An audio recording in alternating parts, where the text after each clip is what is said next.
Hello everyone. स्वागत है आपका मेडिक्विज हब के इस ऑनलाइन प्लेटफॉर्म पे। तो आज हम लेके आए हैं आपके लिए कुछ इमेज बेस्ड प्रैक्टिकल एमसीक्यूशन जो आपके एग्ज़ाम के हिसाब से बहुत ही इंपॉर्टेंट है और बहुत बार एग्जामों में आते हैं। नोट सेट हो गए या कुछ भी आजकल एग्जामों में आ ही रहे हैं, नर्सिंग रिलेटेड जो भी एग्ज़ाम हो रहे हैं, मेडिक्विज रिलेटेड। तो शुरू करने से पहले फिर से वही, पेज को ज़रूर लाइक करें, सब्सक्राइब करें एंड शेयर करें। ओके, शुरू करते हैं आज का पहला क्वेश्चन। ये जो इमेज दिख रही है ये क्या है? क्या कोई बता सकता है? अगर कोई टाइम पे बता रहा है मेरे आंसर से पहले तो कमेंट ज़रूर करें, ताकि हम आपके कमेंट का रिप्लाई ज़रूर करेंगे चेक करके कि आपने सही बताया था। तो ऑप्शन लेते हैं। Central line, सेंगस्टन Blackmore tube, swan-Ganges catheter and mini-oyster tube. Central line आपको पता ही है, इंटरनल जुगुलर वेन में डाली जाती है जब भी पेरिफेरल वेन्स सही से मिलती नहीं है या फिर पेशेंट को लॉन्ग टाइम तक हॉस्पिटलाइज होने की ज़रूरत पड़ती है, इंटूबेट वगैरह होना पड़ता है, तो सेंट्रल लाइन ढूंढा जाता है। ये बड़ी लाइन है जिसे इजीली ड्रग वगैरह आप इन्फ्यूज़ कर सकते हैं। सेंगस्टन ब्लैकमोर ट्यूब, ये वो ट्यूब होती है जो आपके अपर इसोफेगस या अपर जीआई सिस्टम के अंदर जब भी ब्लीडिंग वगैरह होती है उसको रोकने के लिए नाक से, नोज से या ओरली माउथ से आपको इंसर्ट किया जाता है। स्वान-गेंज कैथेटर, ये जो इमेज देख रहे हो ये स्वान-गेंज कैथेटर ही है। आपको याद रखना इन चीज़ों को। ये एक्चुअली हर्ट, इसको पल्मोनरी कैथेटर भी कहते हैं। ये क्या, right sided of the heart है अपना, उसके अंदर इसको डाला जाता है जिसे जो ब्लड का फ्लो है या पेटेंसी चेक करने के लिए इसको यूज लेते हैं। So the right answer is C, Swan Ganz catheter. ये गलत टाइप्ड है, आंसर स्वान-गेंज कैथेटर है, सी है आंसर। नेक्स्ट क्वेश्चन जो आपको दिख रहा है ये क्या है? आप ज़रूर अगर मुझसे पहले आंसर दे पा रहे हैं तो कमेंट ज़रूर करें, हम आपके आंसर्स लेंगे। तो पहला ऑप्शन है ईसीजी। ये सेम ईसीजी की तरह दिख रहा है, इलेक्ट्रोकार्डियोग्राफी मशीन, लेकिन ये ईसीजी है नहीं। सेकंड, ईसीटी, ये इलेक्ट्रो कन्वर्जन थेरेपी जब दी जाती है इलेक्ट्रो ईसीटी मशीन से, जो साइकेट्रिक पेशेंट होते हैं, डिप्रेशन वालों को, जो सुसाइडल अटेम्प्ट वाले होते हैं, वो मशीन होती है, पर ये वो नहीं है। नेक्स्ट, सीएसटी, ये कॉन्ट्रैक्शन स्ट्रेस टेस्ट होता है प्रेगनेंसी के दौरान, आपको सबको पता है। नेक्स्ट, एनएसटी, ये नियोनेटल स्ट्रेस टेस्ट होता है जिसमें बच्चों की प्री टर्म बच्चों को चेक करते हैं। तो इसमें ऑप्शन दिया नहीं है, कुछ एरर हुई है, लेकिन मैं आपको बताता हूँ। ये होता है कार्डियोटोकोग्राफी। कार्डियोटोकोग्राफ होता है फिटल हार्ट रेट को और यूटेराइन कॉन्ट्रैक्शन को चेक करने के लिए ड्यूरिंग लेबर प्रोसेस। तो राइट आंसर इज कार्डियोटोकोग्राफ। ये जो चारों ऑप्शन है ये राइट नहीं है, कार्डियोटोकोग्राफी या cardiotocograph is the right answer. Next, ये जो आपको दिख रहा है वो क्या है? इजीली समझ सकते हैं, अंदर कुछ फ्लूइड दिख रहा है, NSRL कुछ भी हो सकता है, और कैबिनेट है, तो फ्लूइड कैबिनेट ही लग रहा है। अब क्या है देखते हैं। नेक्स्ट, ऑटोक्लेविंग, ऑटोक्लेविंग में फ्लूइड अपन नहीं डालते हैं। हॉट एयर ओवन हो सकता है। नेक्स्ट, फ्लूइड वार्मर, फ्लूइड दिख रहा है तो फ्लूइड वार्मर प्रोबेबिलिटी और फ्लूइड वार्मर ही है। बोन बैंक में बोन होती है, बोन इसमें दिख नहीं रही है, so the right answer is fluid warmer, C. Next, identify, ये जो एक्सरे है इसको आपको आइडेंटिफाई करना है, ये क्या होता है?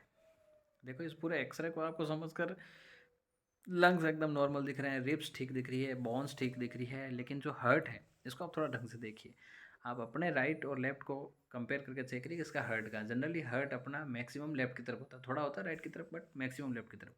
लेकिन इसमें इसका पूरा हार्ट राइट की तरफ है ज़्यादा, थोड़ा सा लेफ्ट की साइड है। तो इससे आप अंदाज़ लगा सकते हैं कि राइट आंसर क्या हो सकता है। डेक्स्ट्रोकार्डिया, जब भी हार्ट अपना राइट साइड में होता है लेफ्ट की बजाय तो उसको डेक्स्ट्रोकार्डिया बोला जाता है। So the right answer is C, dextrocardia. Next question, image को देखकर ही पता लग रहा है कि एक प्रेग्नेंट वुमन की फ़ोटो ली है।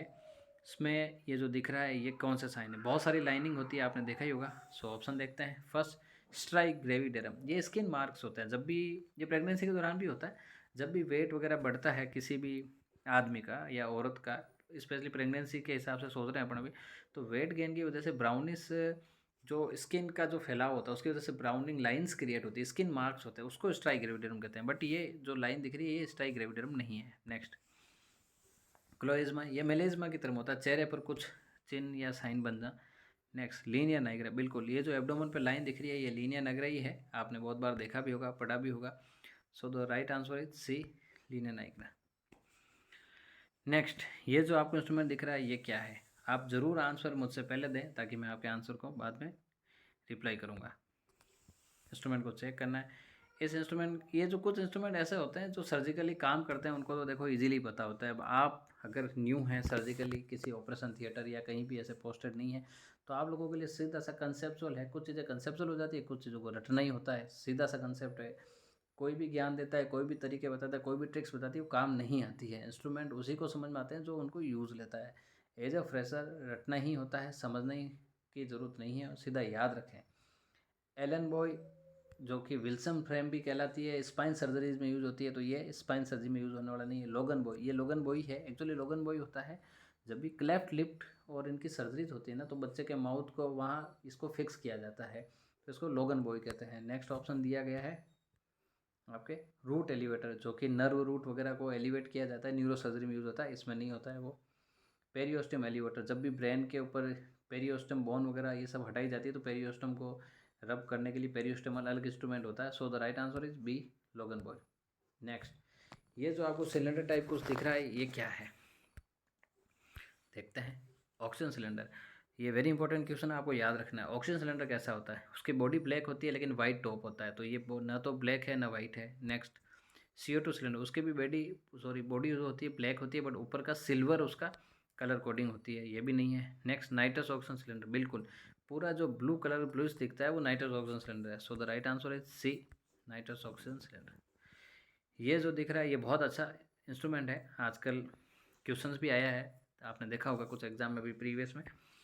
ये क्या है, पहला निडल प्रिकर। ये निडल प्रिकर वो होता है जो आपने देखा होता है आजकल ग्लूकोमीटर के साथ में आती है, निडल प्रिक करते हैं, सैंपल लेते हैं, कलेक्ट करते हैं, उसके RBS चेक करते हैं, बट इसमें कहीं निडल नहीं है, तो एक मीटर है लग रहा है, आपको भी दिख रहा होगा।